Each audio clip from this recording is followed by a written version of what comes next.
ज्ञानवापी मस्जिद परिसर में सबसे पहले शिवलिंग होने का दावा किया था सोहनलाल आर्य जी ने। मेरे साथ सोहनलाल जी हैं। सोहनलाल जी, सबसे पहले कल आप सर्वे का काम पूरा होने के बाद निकले और आप ही ने कहा बाबा मिल गए। ये जो बाबा मिल गए, इसको किस तरीके से देखा जाए? बाबा मिल गए, उसके पीछे तथ्य ये है कि पहले जैसे ही 25 बाई 25 फुट का जो वजू खाना था उसमें पानी भरा हुआ था। हमारे विशाल सिंह जी ने जैसे ही कहा कि पानी निकालिए, पानी निकालने के बाद वो जो कुएं नुमा था उसमें से शिवलिंग सा जो है प्रकट होने लगा। फिर वहाँ पर प्रशासनिक अधिकारियों को बुलाकर कि कैसे इसको सफाई किया जाए। सफाई करने के बाद वह स्पष्ट कहे कि यह एक पत्थर का है और काले रंग का दिखाई करता है। उनका ये कहना था कि यह शिवलिंग जैसा प्रकट होता है। इस अभी तक हम नहीं कहे हैं, वह प्रशासन जब ऐसे ही को है ये एक है प्रकट होता है। फिर और एक चीज़ स्पष्ट आप और देखिए कि उस पर उस शिवलिंग के ऊपर से एक जोड़ा गया है, मतलब नया। फिर हम लोग पूछे जो है प्रतिवादियों से कि ये क्या है, कहे ये फुहारा है। हम कहे फुहारा तो आप चालू करा दीजिए। कहे नहीं, फुहारा तो ख़राब हो गया है। हम कहे कब से ख़राब? कहे वर्षों से ख़राब हो गया है। हम कहे फुहारा है तो यहाँ कहीं कनेक्ट करने का पानी का सिस्टम नहीं है, निकलने का सिस्टम नहीं है, या ऊपर पानी है तो कहीं भी ऐसा दिखाई नहीं पड़ रहा है ना।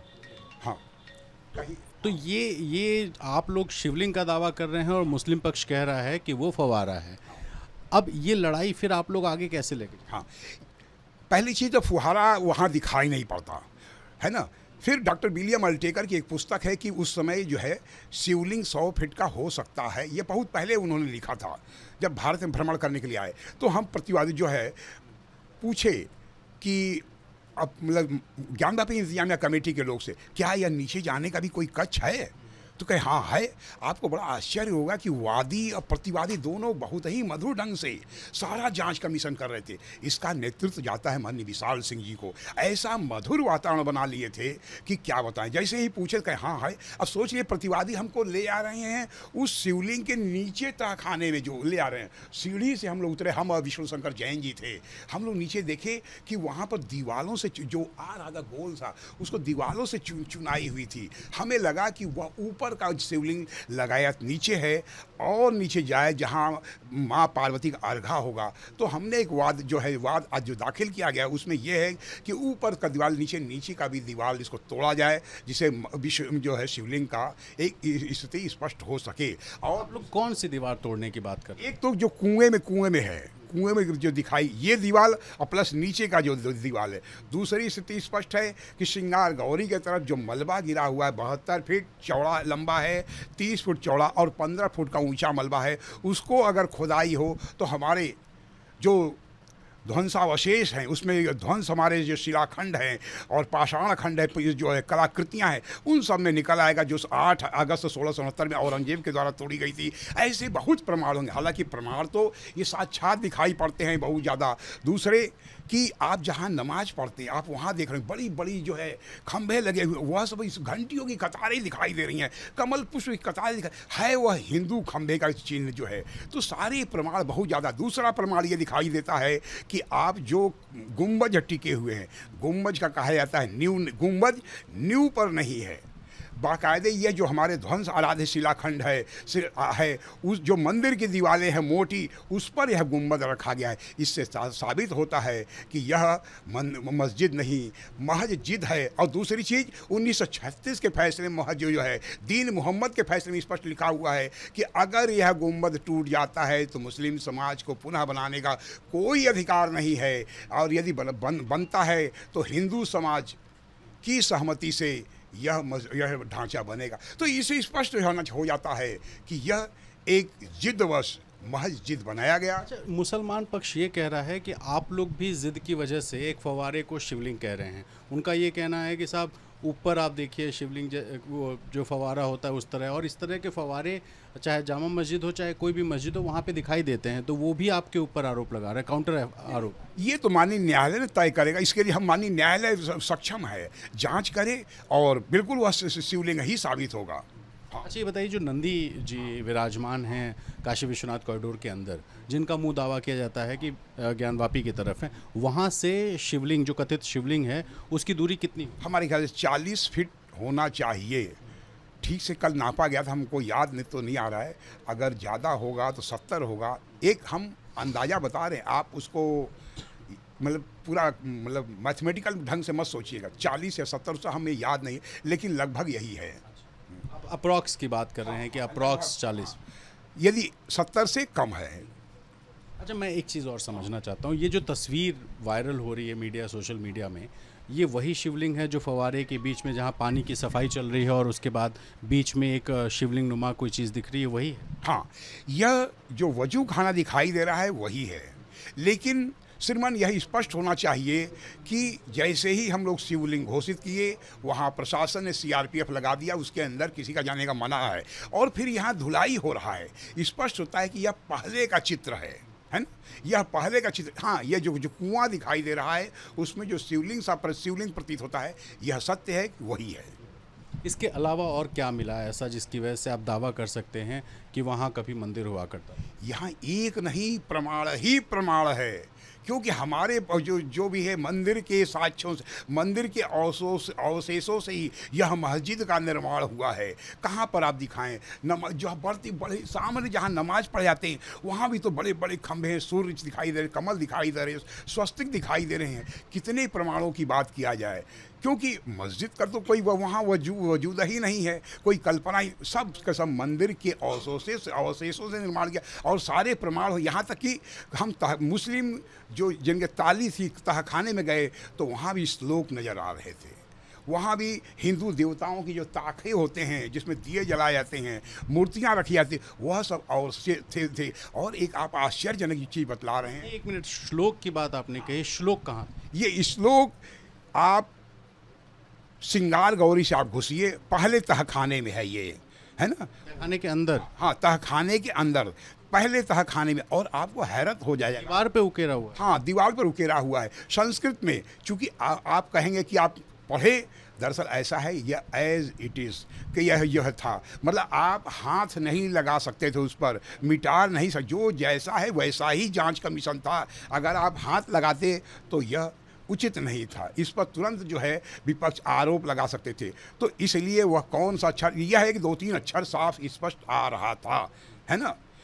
अच्छा, दूसरी चीज़ स्पष्ट कि हम लोग की जांच कमीशन के पूर्व ही वाइट वॉशिंग उस कमरे में हुई थी। यह एक आश्चर्य का विषय है, महत ही आश्चर्यम, कि हम इसलिए कह रहे हैं, वादी हो या प्रतिवादी हो, जो अधिवक्तागण थे, जैसे ही उनका दीवार से टच हो जाए काला कोट, वो तुरंत चूना लग जाता था हम, और वह जो प्रतिवादी थे हंसने लगते थे, कहते अरे चला भाई बहुत गर्मी हो, चला बहरे चला। तो कहने का तात्पर्य यह कैसे हो गया, ताला बंद है, वर्षों से नहीं खुला, तो वाइट वॉशिंग कैसे हो गया। दूसरा प्रश्न ये है, उसी में एक कोने में गड्ढा था, उसको पाटा गया था। हमको लगता हमारा ध्वंस शिवलिंग जो उसके अंदर डाल करके जो है उसमें दबा दिया गया, और उसी कमरे में ये सब वीडियोग्राफी हुई है। यह सब जांच कमीशन के अंतर्गत हमको नहीं बताना चाहिए, लेकिन और आज भी उसी ध्वंस में कम से कम 5 या 6 ट्रक मलबे पड़े हुए हैं, जो निकले हुए ताजे गीले मलबे हैं। इसका जवाब कौन देगा? ये बड़ा गंभीर आरोप लगा रहे हैं आप, यानी विवाद शुरू हुआ तो वहाँ खुदाई भी हुई, आप ये भी कहना? हम नहीं, ये माननीय विशाल सिंह जी, जांच कमीशन के दायरे में हम आरोप, क्षमा करें मैं आरोप नहीं लगा रहा हूँ, यह सत्य तथ्य माननीय न्यायालय के अंतर्गत है। मतलब जो रिपोर्ट बनेगी उसमें ये जाएगा कि कुछ दिन पहले ही खुदाई की गई? हाँ, स्पष्ट हो जाएगा। हालांकि हमको ये गलत है, हमको कहा भी गया था कि इसमें नहीं बताना चाहिए, और कंडेम कोर्ट भी हो सकता है, लेकिन अब आप लोग का आदेश, क्या बोले, हम जो है भावनाओं में आप भी बह? हाँ, भावनाओं में, अब उसकी सज़ा जो मिलेगी सहने के लिए तैयार हूँ, लेकिन बाबा के लिए कुछ भी हो जाएगा। सोहनलाल जी, एक चीज़ समझना चाहता हूँ, ये जो सर्वे है ये पूरा हो गया, या आप लोग चाहते हैं कि ये और सर्वे और बढ़े, और जो मलबा वगैरह आप बोल रहे हैं उसकी भी? ये प्रथम चक्र का सर्वे हो गया, लेकिन ऐसा सर्वे हम कई बार चाहते हैं, जैसे होता नहीं है लोहे का सामान धम धम मारते हो गया। हम महिलाओं की जिस तरह औजार होते नहीं है, ठुक ठुक टुक टुक करके गहने बनते हैं और कई बार बनते हैं। एक सर्वे में 5% मिला, दूसरे सर्वे में फिर 5% मिला, फिर तीसरे सर्वे में इस तरह करके अनेकों बार सर्वे हम मनोनुकूल कराते हैं, जब तक कि बाबा का पूर्णतया विजय सूत्र नहीं मिल जाता और यह विजय सूत्र बाबा के मुक्ति के द्वार नहीं हो जाता, तब तक हम इसी तरह संघर्ष करते रहेंगे और यह संघर्ष करते रहेंगे और आगे आगे। इस बार कुछ रेस्ट्रिक्शंस थे कि आप कुछ खरोंच नहीं सकते हैं, हटा नहीं सकते हैं, कुछ झाड़ फूक नहीं कर सकते हैं, तो क्या अगले सर्वे में जो आप लोग मांग कर रहे हैं, अगर उसकी अनुमति मिलती है तो ये भी मांग करेंगे कि मलबा हटाया जाए या दीवारों पे जो रंग रोगन है उसको भी हटा के देखने की अनुमति मिले? हाँ, दरअसल बताए ना कि मानी विशाल जी की जो अद्भुत नेतृत्व क्षमता का इतना सब लोग कायल थे, खाली कदें कि आप जाइए बाहर, वो तत्काल कोई भी हो, वादी हो, तुरंत बाहर मानता था। तो वो जो कहते थे सब मानते थे। हम कहेंगे बाद में जब भी दूसरा जांच कमीशन हो, ऐसे ही अधिकारी हो जिनका सब आदर करते हो, उनकी एक बात पर प्रतिवादी हो तुरंत हट जाया करते थे।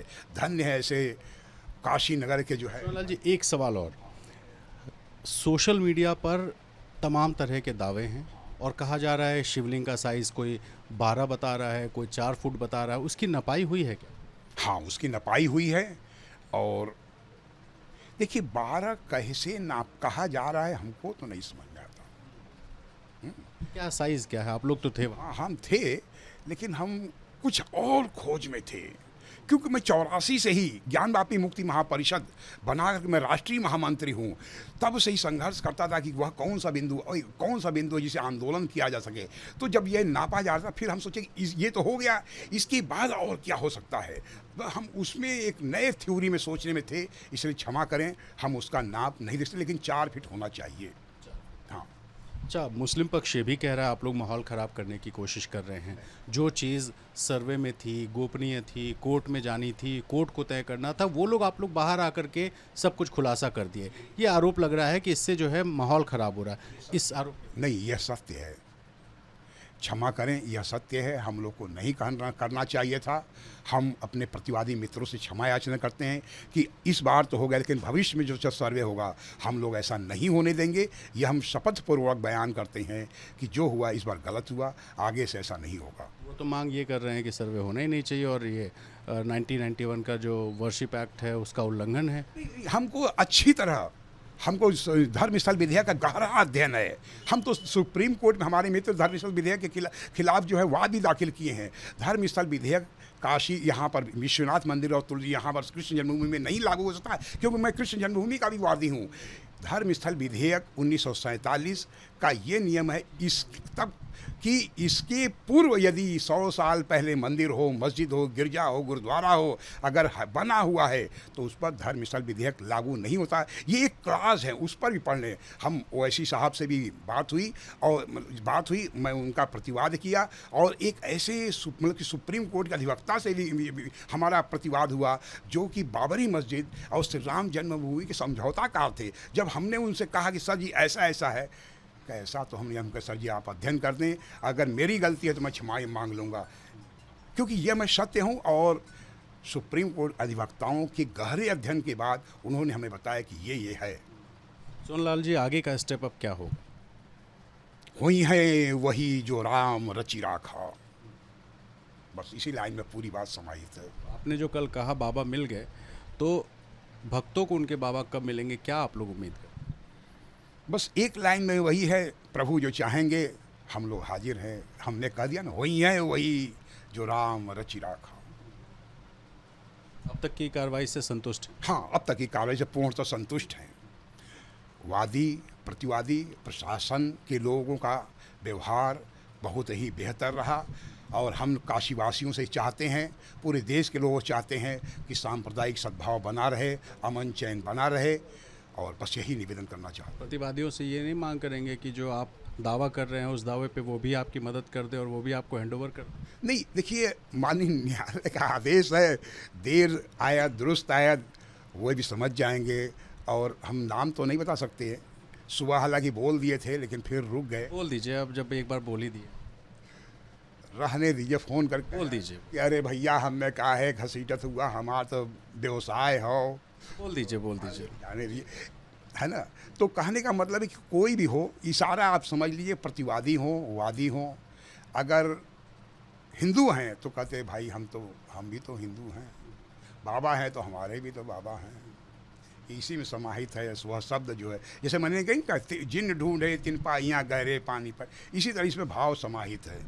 आखिर में चलते चलते एक सवाल कि जो बाबरी के साथ हुआ था उस तरह की नौबत तो नहीं आने देंगे, जो भी होगा वो कोर्ट में करेंगे। यह सत्य है कि माननीय हम संविधान का आदर करते हैं, माननीय न्यायालय का जो है सम्मान करते हैं। जो भी होगा माननीय न्यायालय के अधीन होगा। हम साफ साफ करें, हम राष्ट्रीय स्वयं संघ के प्रांतीय पदाधिकारी हैं, विश्व हिंदू परिषद प्रांतीय पदाधिकारी। ऐसा कोई कार्य नहीं होगा जो कि हाँ कुछ भी होगा, जो होगा माननीय न्यायालय के अधीन होगा। तो सोहनलाल जी को सुन रहे थे आप, जिन्होंने एक बड़ी बात बताई और बताया कि जो तहखाना है उस तहखाने के अंदर संस्कृत के कुछ शब्द लिखे थे जो कि पढ़े नहीं जा सके क्योंकि कुछ अदालती बाध्यता थी उस वजह से। लेकिन दावा ये भी है कि मलबा है और मलबे में काफ़ी हिस्सा गीला था, यानी कि वो मलबा भी हाल फिलहाल में ही निकला। ये भी दावा सोहनलाल जी कर रहे हैं। ऐसे में जो भी होगा कानून तय करेगा, कानून की मदद से अदालत में जाकर ही होगा। और दोनों पक्षों से सोहनलाल जी भी अपील करते हैं, हम भी अपील करते हैं कि शांति बनाए रखें और न्यायालय का काम न्यायालय को करने दें। कैमरा पर्सन राजेश पांडे के साथ रणवीर, एबीपी न्यूज़, वाराणसी।